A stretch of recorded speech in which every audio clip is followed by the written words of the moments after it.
So I've had a few requests to do my Cura slicing settings. So I'm going to do a quick video so you guys can stop the video at any time, take pictures, copy the settings if you guys want. So here we go. First you pick the printer. They have all these companies that you pick from. I'm using an Ender 3 V2, so I'm just going to keep it the same, but I'm just scrolling through the list real quick. Then you pick the nozzle size and the material. I'm using 0.4 with PLA for this print. So I'm just going to leave all those. Now I'll go over to the actual settings. For the first bit, most of these are pretty stock, but once you get down to the middle and the bottom, I start to try to change things. So as you can see, most of those are stock. Sorry, it was too far away. I moved it a bit closer. I don't really change any of these. Most of this is pretty stock. Still here. I don't really change much unless it's needed, but I haven't found I needed to yet. The infill is starting where I start to change things mostly. 20% is usually my go-to for most things, but I will change it heavier if I need it. Cubic is my favorite infill pattern, so that's what I have it set to, but that'll change depending on the print I'm using. Material, I tend to keep around 2 to 215 depending on the PLA I'm using.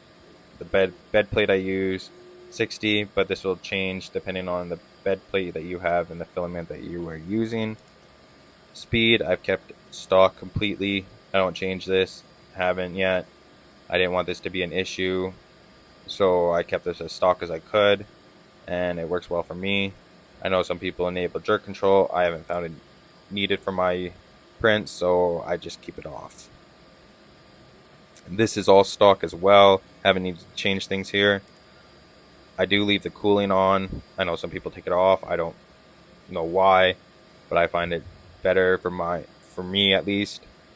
Supports I try not to use. I hate them, but I will show you the support settings that I use when I do use supports. I will never use everywhere unless I have to. I will always use tree because they're so much easier to remove and they're just better in my opinion. Here's where I show that I will use touchy build plate as much as I can. The support pattern I use is zigzags. I find that easiest to remove, but I will change if I need to. The support density I keep at 5 to 10. I want it as thin as possible so it's not hard to remove. I've cut myself so many times, which is why I hate supports. And then the last setting at the bottom is a setting for printing. Oh, sorry, I missed the build plate adhesion. I use skirt or brim only. Typically skirt, brim if I need to, but typically skirt is all I need. Now here's a setting that I can change if I need all at once or once at a time. I do all at once because I typically print rainbow filament. But yeah, here you go. Hope you guys like the settings. Drop a like. Thanks.